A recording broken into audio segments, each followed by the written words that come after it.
5 ওয়াক্ত নামাজ পড়ছে মাশাআল্লাহ, মসজিদ কমিটির সভাপতি হাজী সাহেব সুদ ছাড়তে পারছে না।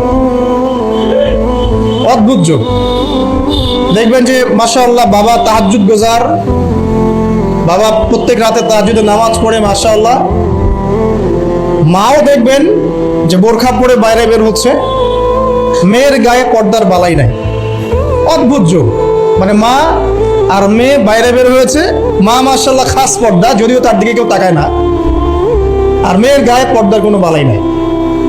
মানে এমন একটা যুগ, আপনি যদি আল্লাহ এবং তার রাসূলের চোখ দিয়ে দেখেন, কোরআন এবং সুন্নাহর নূর দিয়ে এই বিশ্বটাকে দেখেন, আপনি হতবাক হয়ে যাবেন যে কি হচ্ছে আশপাশে। আসলে এই ওয়ার্ল্ডটাই পাগল না আমি নিজেই পাগল? তখন আপনার কাছে এরকম মনে হবে।